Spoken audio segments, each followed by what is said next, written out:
Greetings, my name is Dennis Daniels, and this is a continuing saga of my belief that teachers are not supposed to be pushing paper. Teachers should be data analysts. The data that they are analyzing is the student's work. The easiest way to facilitate data analysis is by digitizing the data and getting it into manageable databases. How do you do that? Well, you're already familiar with databases. You're also familiar with forms to access databases because they're called worksheets. Create a worksheet, convert it into a database interface on the web, and you have your data analysis. You have your first steps of data analysis. Let's take a look at that. Of course, with every teaching assignment, with every teaching piece of curriculum, you have your goals. Let's turn on the magnifier so you can read this. Okay, you have your goals. Then you're going to create your form. Usually the form is going to come from a worksheet. You can write the instructions for the form, and then you create input fields. Now I've already created some input fields. Let's go take a look at that. Here are my input fields right here. Where did my mirror go? Or my magnifier? Here's my magnifying glass. Okay, average all continents, never known conflict. Of course, here are the instructions. Also are incorrect. The following, since those are the instructions. They should be more detailed, but have form here. Text, text box, text area, password box, drop down checkbox, radio button, date time picker, file upload button. Now, when we go into our data analysis, let's take a look at next step. We create our input fields, and we import existing text from file, if at all possible, because many of your worksheets have already been digitized. You've already written them up in Word or TextPad or whatever. You review the form for accuracy. Let's go take a look at my form. It's a primitive form. It's not complete, but we would check it to see if it works. And then save form on the web. Let's go ahead and save the form. It's now saving. Go ahead and click on that. There's the save. Click on the save. And let's go back into our next layer. Save form on the web. Test form input. Let's see if our form input works.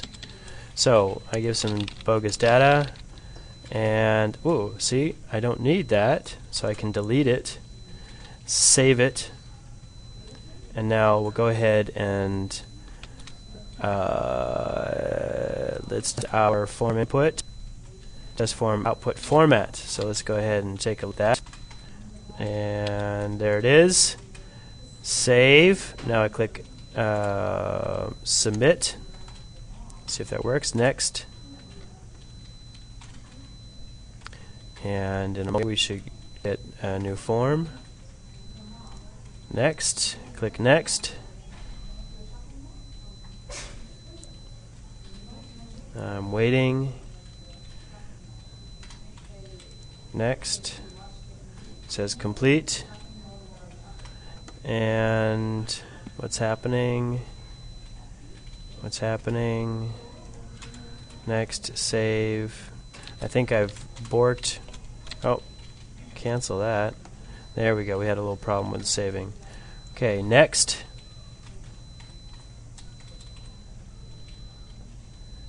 And let's go back to my forms. Looks like I found a little bit of a bug in Jot Forms, or I've got too many things going on here. This interface looks like it's causing me some problems. So save. I think it's saved. Looks like it's saved. Let's click on my forms. No. Alright. Control R to refresh the page. That's not working. Oh no, we've lost. Oh, it is working. So give it a second. Go ahead and close that. Give this a second to load. So again, what we're doing here is now we've tested. Now we're going to test the output format to see what it looks like. When the page reloads here, ever so briefly, there it is. Partition of Africa. Alright, so let's go ahead and view it. Now we view the form. This is where we test it. I haven't published this yet. Publishing would require me putting out the URL to my users. There's, okay, why is the statement false, blah, blah, blah. Now, I would see that published to wide overworked world of teachers. That would not necessarily be something for my students to see. That would be something for the teacher to see. So I would change that. Submit. and when the page is submitted, it goes out. Submission has been received. It would be nice if this actually had another remark that the teacher would offer. So let's take a look at reports for Partition of Africa. I should have some data waiting for me. The page is loading. You can see that here. See it's spinning. Hopefully it's still spinning. No. Partition of Africa. Okay, here's my data. I'm going to take a look at it on the web. I click Next. See the Next button down here? Right here, Next. Click on that. And when my data gets loaded, here in a moment, you'll see my bogus data that I just popped in just to see how the form worked. And there's my data. Okay, so there's no easy way for me to grab up this data except by copying and pasting, but that's fine.